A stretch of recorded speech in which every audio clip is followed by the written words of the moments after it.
있습니다. 인류가 지금까지 오면서 수많은 발견들이 있었습니다. 하버드 인류학 교수인 리차드 랭엄은 불이라고 말했습니다. 역사학자 유발 노아 하라리는 인류의 위대한 발견 중에 최고는 뭐라고 했을까요? 문자라고 평가했습니다. 총균세 저자인 제러드 다이아몬드는 농업이라고 했고요. 현대에너지 학자인 바칠라프 스밀은 전기라고 평가했습니다. 그런가 하면 생물학자 윌리엄 맥닐은 인류의 최고의 발견은 항생제라고 했습니다. 이 외에도 위대한 발견들이 많이 있지만, 이러한 발견들은 문명의 새로운 시대를 열어간 것은 분명합니다. 그러나 저는 인류의 최고의 발견은, 한번 따라서 하실까요? 인간은 뭐다? 죄인이다 라고 하는 것인 줄로 믿습니다. 물론 이 말은 제가 한 말은 아닙니다.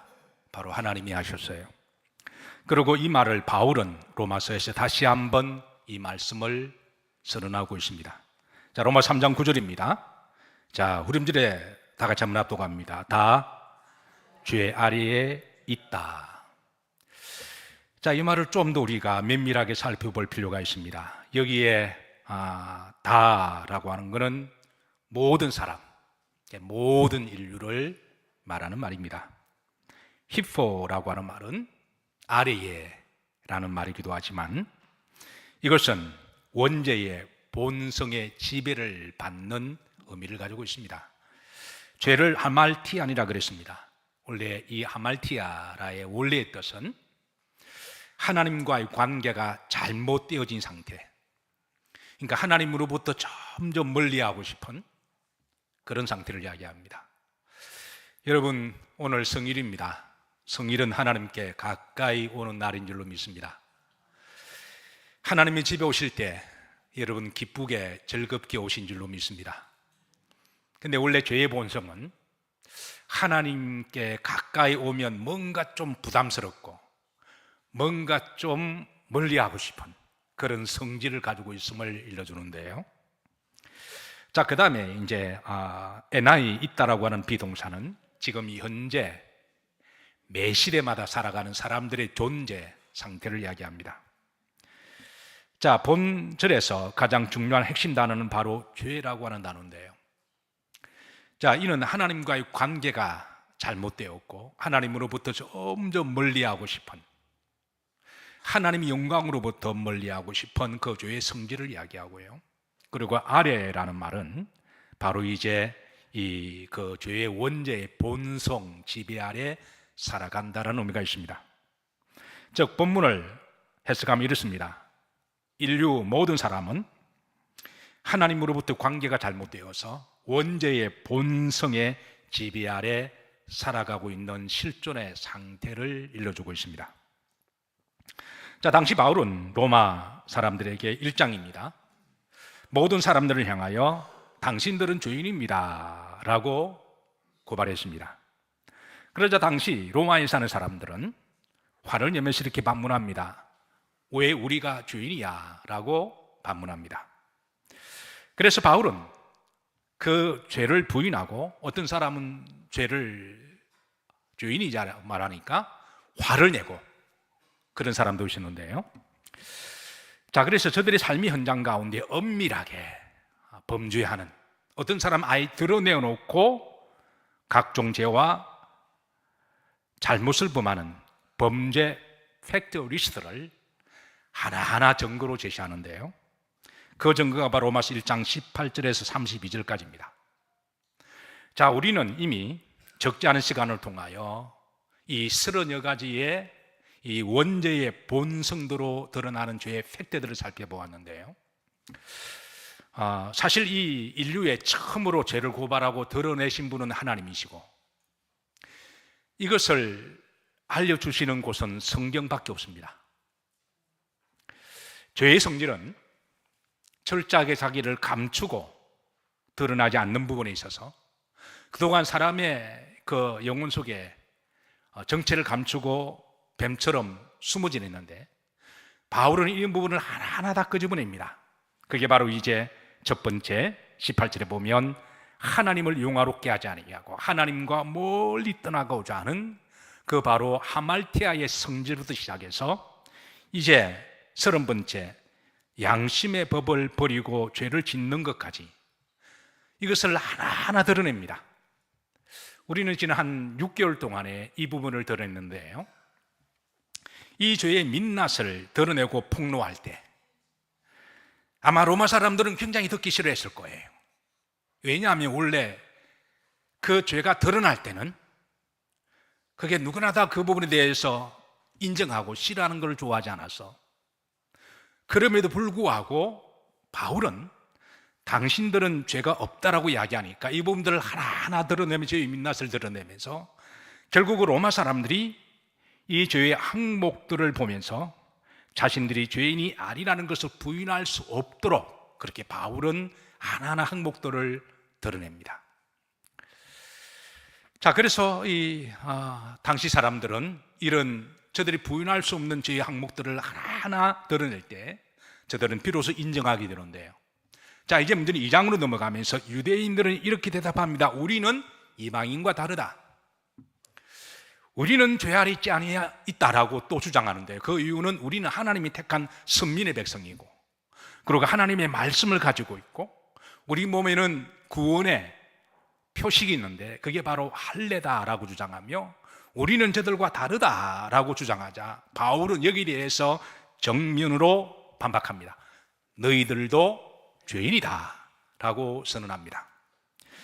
자, 그러자 어떤 유대인들이 우리는 죄가 없다라고 주장하니까 바울은 로마서 2장 1절부터 29절까지 이제 유대인들만 저지르는 죄의 리스트들을, 팩트들을 또 7가지로 드러냅니다.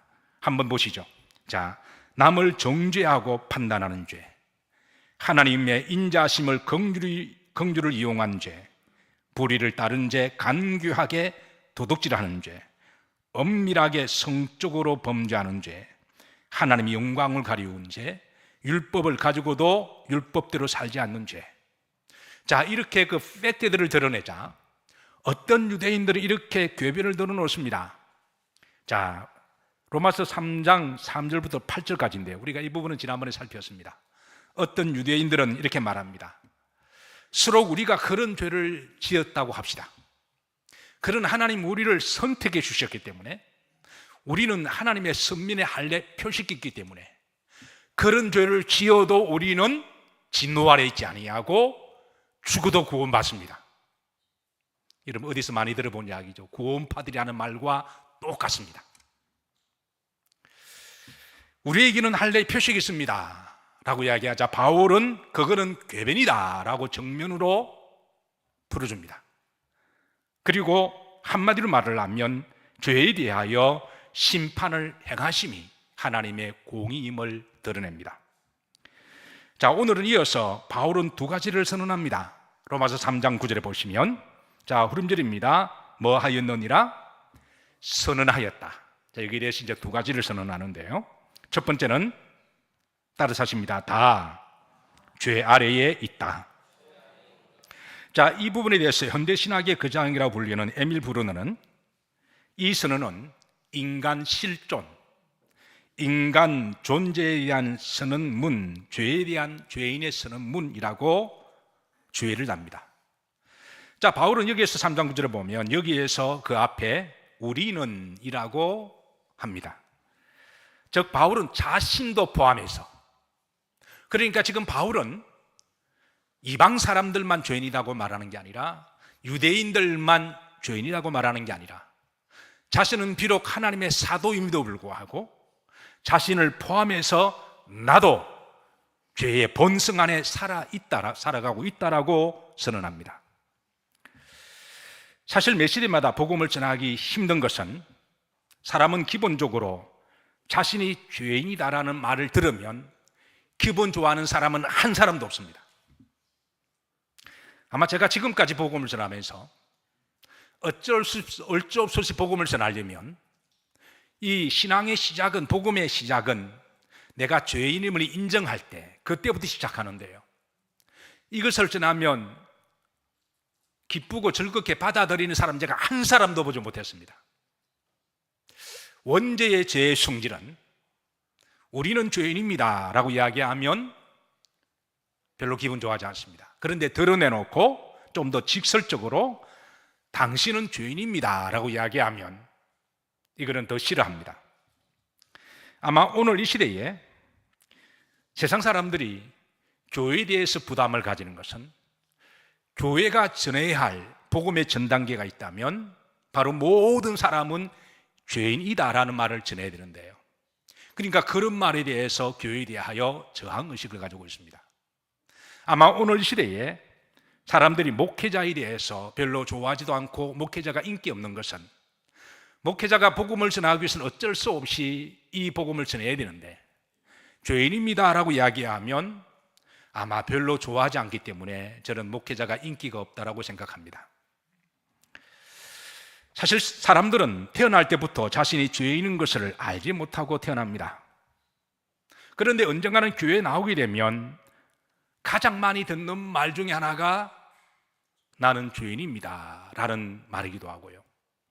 또 이 말은 언젠가는 반드시 들어야 할 말씀입니다. 어떤 사람은 속으로 이렇게 반문합니다. 내가 선악과를 따먹은 것도 아닌데, 내가 아담과 하와처럼 내가 선악과를 따먹은 것도 아닌데 왜 내가 죄인이야? 라고 반문한 사람이 반드시 있을 것입니다. 어떤 사람은 죄인하면 큰 죄를 저지른 흉악한 사람만 생각합니다. 자, 그런 사람에 비하면 나는 지금까지 살아오면서 좀 사소한 잘못을 하기는 했지만 사람을 살인하거나 큰 죄를 지은 것이 아니기 때문에 이 정도는 남들도 하는 다 평범한 죄니까 스스로 자신은 평범한 죄인으로 그렇게 이렇게 타협을 합니다. 어떤 사람은 나는 가끔 선행도 하고 착한 일도 하고 남을 잘 도와주니까 이를 감안하면 그래도 나는 꽤 괜찮은 사람이라고 스스로 평가를 합니다. 우리가 진실 중에 불편한 진실이 있습니다. 그 말이 사실인데 생각해보면 부인할 수가 없는데 인정하기는 뭔가 불편합니다.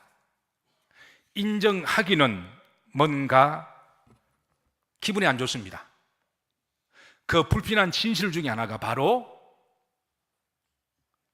사람은 죄인이라고 하는 진실입니다.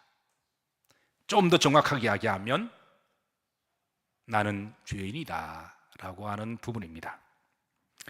성경은 분명히 말씀합니다. 요한 1장 8절입니다. 자, 다 같이 한번 합독하실까요? 만일 우리가 죄가 없다 말하면 스스로 속이고 또 진리가 우리 속에 있지 아니할 것이요. 우리는 가끔 그런 사람을 봅니다. 너무 당당하게 자신 있게 나는 죄가 없다 라고 주장하는 사람이 있습니다. 여러분, 내가 죄가 없다라고 주장하고 우기는 사람이 진실한 사람일까요? 마치 자기가 진실한 사람인 것처럼, 자기가 정직한 사람인 것처럼 나는 죄가 없다라고 선언하는 것이 그 사람이 진실한 사람일까요? 그 말 자체가 진실이 아니기 때문에 그 사람은 스스로 속이는 사람임을 성경은 일러주고 있습니다. 두 번째는 그렇게 말하는 사람은 거짓말하는 사람이기 때문에 진리 가운데 있지 않음을 성경은 일러주고 있습니다. 바울은 이어서 나아갑니다. 10절에 보시면 합독합니다. 기록된 바 의인은 없나니 한 사람도 없음을 선언합니다. 바울은 여기에서 누가 좀 더 의인이냐, 누가 좀 더 좋은 사람이냐, 누가 좀 더 착한 사람이냐 이렇게 말하는 게 아니라 인간은 모두가 다 전적으로 하나님 앞에 의인이라고, 의인이 없다라고 선언합니다. 자, 바울은 11절부터 18절까지 인간의 전적인 타락을 선언하는데요. 사실 이 말씀은 바울이 자신이 창안한 말씀이 아닙니다. 이미 구약 성경에 하나님이 하신 말씀인데요. 바울은 구약의 말씀을 인용해서 다시 한번 선언합니다. 첫 번째, 스스로 깨닫는 사람이 없음을 선언합니다. 로마서 3장 11절입니다. 합독합니다. 깨닫는 자도 없고 하나님을 찾는 자도 없고. 자, 이 말씀을 시편 14편 2절 말씀을 인용한 것인데요. 중반절입니다. 합독합니다. 지각이 있어 하나님을, 여기에 지각은 스스로 깨닫는 걸 말합니다. 그러니까 스스로 인간은 죄인인 것을 깨달을 수가 없다라는 거예요. 여러분들에게 묻습니다. 우리가 자녀를 낳기도 하고 손주를 보기도 합니다. 여러분, 어린아이가 갓 태어나면 그 어린아이가 스스로를 향하여 나는 죄인입니다 라고 그렇게 깨닫는 아이들을 보셨나요? 저는 한 명도 보지 못했습니다. 바울은 당시 사람들을 향하여 그 어떤 사람도 죄를 깨닫는 사람이 없다고 선언하자, 여기에 대해서 헬라인들은 반문하기를 우리는 인간의 지성과 철학과 지식을 통하여 깨달을 수 있다라고 항변했습니다. 로마 사람들은 윤리와 도덕, 로마 사람들 특별히 법, 윤리, 도덕, 상식을 많이 강조했거든요. 그러니까 우리가 착한 일을 통하여, 도덕을 통하여 우리는 구원에 이를 수 있다라고 주장했습니다. 유대인들은 우리에게 말씀이 있으니까 우리가 말씀을 통하여 깨달을 수 있다라고 주장했습니다. 바울은 인간 스스로는 절대 죄인인 것을 깨달을 수 없다라고 선언합니다. 자, 두 번째입니다. 3장 12절에 다 치우쳐서 함께 무익하게 되고, 이 말씀도 시편 13편 3편을 인용한 말씀인데요. 자, 표시된 부분만 합독합니다. 다 치우쳐 함께 어떤 자가 되고 더러운, 이런 치우쳐는 죄의 본성으로 점점 이렇게 나아가는 걸 이야기하죠. 더러운 자는 죄의 전염성을 말하고 있습니다. 자, 성경은 죄를 누룩이나 전염병, 바이러스로 비유하는데요. 고린도전서 5장 6절입니다. 자, 중반절 합독합니다. 적은 누룩이 온 덩어리에 퍼지는 것을 알지 못하느냐. 그러니까 죄를 바이러스로, 누룩으로 비유합니다. 자, 가령 유리컵에 100% 깨끗한 그린 워터가 있다고 생각하십시다. 그런데 거기에 0.001%의 바이러스가 거기에 들어가게 되면 그 물은 어떤 물이 될까요? 자, 0.001%만 들어가도 그 물은 바이러스에 오염된 물이 됩니다. 자, 바이러스 전문 생물학자들은 이렇게 말합니다. 100%의 순도의 청정의 물컵 안에 단 한 개의 바이러스 세포가 들어가게 되면, 어느 정도의 환경과 온도가 맞아지게 되면 이 눈에 보이지 않는 하나의 미세한 세포가 30분 지나면 100개의 세포로 자가 번식한다고 그럽니다. 1시간 지나면 10,000개로 늘어난다고 그러죠. 2시간 지나면 2억 개를 자가 번식한다고 그럽니다. 3시간이 지나면 무려 1조 개가 된다고 그럽니다. 특징은 눈에 보이지 않습니다. 마찬가지로 이거 원죄가 가지고 있는 자가 번식의 성질인데요. 인류는 시간이 지날수록 죄도 진화하고 전적인 타락한 존재가 됨을 일러주고 있습니다. 자, 세 번째 12절입니다. 중반절에 무엇을 행하는 자는 하나도 없나니, 여기에서는 절대선, 하나님의 속성, 100%의 선을 이야기합니다. 이 말씀도 시편 14편 1절을 인용한 말씀인데요.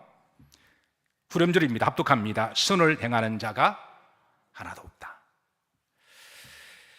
자, 그리고 바울은 이어서 13절부터 전적인 타락을 사람의 신체로 비유하는데요. 자, 첫 번째 목구멍과 혀입니다. 13절 합독합니다. 그들의 목구멍은 열린 무덤이요, 그 혀로는 소금일 일삼무며, 그 입술에는 독사의 독이 있고, 그 입에는 저주와 악독이 가득하고. 자, 이 말씀도 시편 140편 3절을 인용한 말씀인데요. 합독합니다. 뱀같이 그 혀를 날카롭게 하니 그 입술 아래는 독사의 독이 있나이다. 흥미로운 것은 원죄의 성질을 인간의 신체 구조를 비유할 때 제일 첫 번째를 입술을 많이 강조합니다. 그리고 말, 혀, 그리고 이 말과 혀를 뱀과도 비유시킵니다. 왜 그럴까요? 인간의 원죄가 시작되었을 때 그때 사탄이 뱀으로 위장을 해서 그 뱀을 통하여 말을 통하여 아담과 하와를 미혹했고, 그래서 이 뱀과 말과 혀, 그 독을 원죄의 성질로 잘 비유하고 있는데요. 자, 실제로 말로 인해서 얼마나 많은 사람들이 죄를 범하는지 모릅니다. 아니, 그딴 말을 좀 하면 어때? 라고 쉽게 말을 하지만 어떤 사람들은 그 말 때문에 상처를 받기도 하고요. 또 어떤 사람은 아니면 말고라고 이야기하는데 그 말 때문에 상처받은 사람은 아니고 말고가 아니라 큰 아픔을 당하기도 하죠. 한 가지 묻습니다. 여러분, 인류에 수많은 전쟁이 있었는데요, 전쟁 때문에 상처받은 사람이 더 많을까요? 말 때문에 상처받은 사람이 더 많을까요? 전쟁 때문에 죽은 사람이 많을까요? 말 때문에 죽은 사람이 많을까요? 아마 여러분들도 아마 지금까지 오시면서 그게 누구든 간에 말 때문에 많은 상처와 밤잠을 이루지 못하신 분들이 계실 거예요. 자, 그런데 역으로 여러분들의 말 한마디 툭툭 던지는 말 때문에 상처받은 사람은 없었을까요? 이게 원죄가 아주 교묘하게 사람 속에 숨어 있어서 죄가 아닌 것으로 생각해서 어떤 말을 함부로 함으로 말미암아 그 말 때문에 관계가 틀어지고, 심지어 부모 자식 간에, 형제 간에 의가 갈라져서 서로 원수가 되는 일들이 의외로 많다라는 거예요. 그래서 성경에 의외로 말에 관한 말씀이 의외로 많습니다. 그래서 시인이 고백하기를, 하나님이여 내 입술에 주의 파수꾼을 세워주시고 주의 말을 조심하게 하옵소서 라고 얼마나 많이 기도한 부분이 있습니다. 사랑하는 성도 여러분, 여러분의 입술이 복되시기를 주의 이름으로 축복합니다. 자, 두 번째, 발입니다. 로마서 3장 15절과 16절인데요 합독합니다. 그 발은 피 흘리는 데 빠른지라 파멸과 고생이 그의 길에 있고. 이사야 59장 7절 인용하는데요 합독합니다. 그 발은 행악하기에 빠르고, 후렴절입니다. 황폐와 파멸이 그 길에 있으며. 히브리인들에게서 발은 행함을 의미합니다. 세 번째, 평강의 길을 알지 못한다. 로마서 3장 17절인데요 합독합니다. 평강의 길을 알지 못하였고. 이 말씀도 이사야 59장 8절을 인용한 말씀인데요 합독합니다. 그들은 평강의 길을 알지 못하고. 우리는 지난 2년 동안에 표가 샬롬이었습니다. 이 샬롬의 근원적인 성질은 하나님의 관계가 올바를 때, 그러니까 영적인 샬롬이라 그랬는데요, 그러니까 인간의 죄를 지은 사람들은 하나님 앞에 영적인 샬롬의 길로 가는 것을 알지 못한다라고 고발하고 있습니다. 자, 네 번째, 눈입니다. 자, 18절입니다. 합독합니다. 그들의 눈앞에 하나님을 두려워함이 없느니라. 이 말씀도 시편 36편 1절을 인용한 말씀인데요 후렴절입니다. 합독합니다. 그의 눈에는 하나님을 두려워하는 빛이 없다 하니. 자, 죄의 본질까지 추적해다가 보면은 그 중에 하나가 정체가 드러납니다. 그 중에 하나가 바로 무신론입니다. 자, 무신론은 겉으로 보면 믿지 않는 사람들에게 상식 같습니다. 아니, 내가 종교를 가지고 있지 않고 내가 아무도 믿지 않는데 그게 무슨 문제냐라고 생각합니다. 자, 무신론은 천국도 없고 지옥도 없다라고 생각합니다. 하나님도 없고 마귀도 없고 악한 영도 없고 성령도 없고 죽고 나면 모든 것이 그만이다라고 생각하기 때문에 얼핏 보면 상식적이고 논리적이지만, 문제는 이 무신론자가 죽고 나면 그만이니까 평상시에는 상식적으로 살아가다가, 그런데 그 사람이 어떤 순간에는 자기 이익과 탐욕을 욕심을 낼 때, 그때는 무슨 짓이든 할 수가 있습니다. 도스토옙스키는 그의 소설 카라마조프의 가의 형제들을 속에서 이런 말을 했습니다. 하나님이 없다고 믿으면 모든 것이 허용이 되고, 그 사람이 가장 무서운 잠재론적인 무슨 사람이 된다. 제가 설교 서두에 인류에 발견한 것 중에 가장 위대한 발견을 제가 몇 가지를 예를 들었습니다. 어떻게 기억하시나요? 불, 그리고 문자, 또 농업, 또 뭐가 있나요? 예, 그리고 항생제, 또 뭐가 있나요? 전기. 이외에도 많습니다.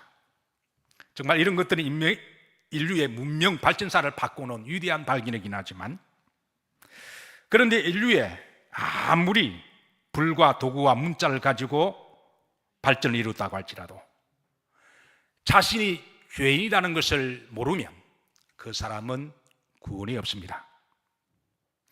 천국은 나는 죄인이 아니다라고 우기는 사람이 들어가는 곳이 아니라, 나는 죄인임을 인정을 하고 그 죄 문제가 용서함을 받고 예수 그리스도를 믿는 사람들만이 갈 수 있는 곳이 바로 천국인 줄로 믿으시기를 바랍니다.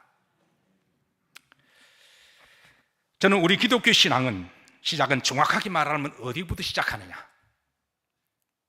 여러분, 기독교 신앙은 내가 교회에 나오면서부터 시작되는 것이 아니라, 정확하게 말을 하면 한번 따라서 하십시오. 하나님, 저는 죄인입니다. 저는 그때부터 진짜 시작한다고 저는 믿습니다. 물론 교회는 다양한 이유 때문에 나올 수가 있습니다. 어떤 사람은 누구 따라 나올 수도 있고요. 어떤 사람은 내가 복을 받기 위해서 나올 수도 있고, 어떤 사람은 내가 좀 기적을 바라면서 나올 수도 있습니다. 그런데 어느 순간에는 반드시 나는 죄인입니다라고 하나님 앞에 고백을 해야 됩니다. 만약 그렇지 않고 교회에 나오신다면 그분은 종교 생활을 하신 것이지 진짜 신앙 생활을 하는 것은 아닙니다. 실제로 내가 죄인임을 고백할 때 바로 거기에서 새로운 역사가 시작됩니다. 인류 역사에 보면 자신이 죄인임을 발견하고 새롭게 변화되어 하나님 앞에 위대하게 쓰임받은 많은 사람들이 있는데요. 자, 대표적으로 7사람만 소개합니다. 첫 번째가 베드로입니다.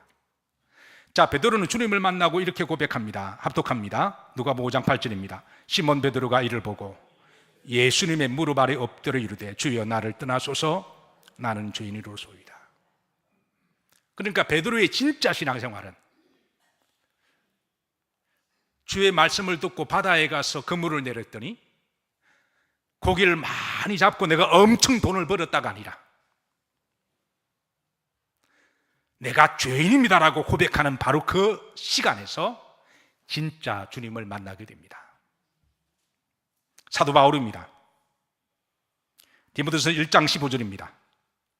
후렴절에 바울은 이렇게 고백합니다. 합독합니다. 죄인 중에 내가 괴수입니다. 이것을 깨닫고 로마서 7장 24절에 보면 이렇게 탄식합니다. 합독합니다. 오라 나는 곤고한 사람이로다. 이 사망의 몸에서 누가 나를 건져내랴. 자신이 죄인임을 깨닫고 처절하게 탄식하면서, 그리고 마침내 예수님을 만나게 됩니다. 신앙생활은 바로 그 접점에서 시작됩니다. 세 번째, 성 어거스틴입니다. 시간 관계상 지나갑니다.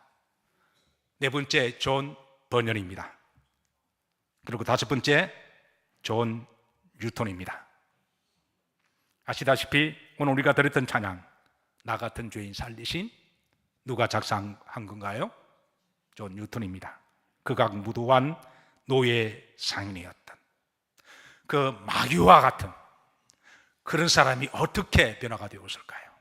그가 바로 하나님 앞에 나는 죄인입니다 라고 고백할 때 그의 새로운 인생이 시작되었습니다. 여섯 번째, 우리나라 사람 중에 한 분을 소개합니다. 누굴까요? 길선주 목사님이십니다. 우리나라 기독교 부흥에 있어서 이분을 빼놓고 평가할 수 없는데요, 이분이 바로 나는 죄인입니다 라고 고백하는 그 자리에서 위대한 부흥의 역사가 시작되었습니다. 자, 마지막 일곱 번째를 소개합니다. 이 사람이 누굴까요?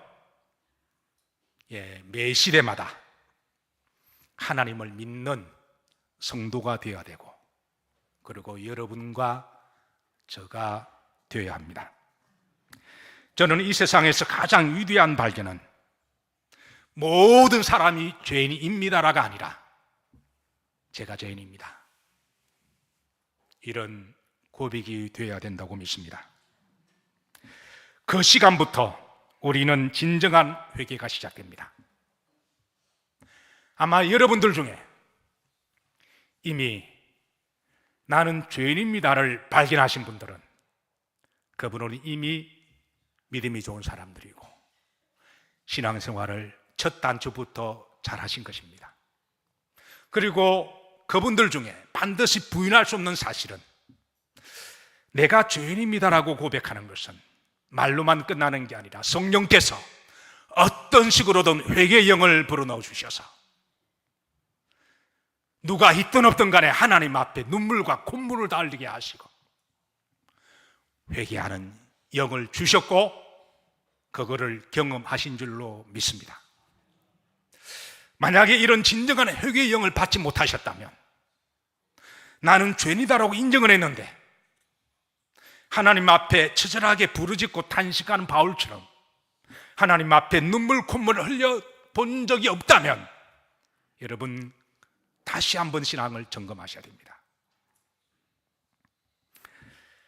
내가 죄인입니다라고 고백할 때 그곳에는 겸손이 있습니다.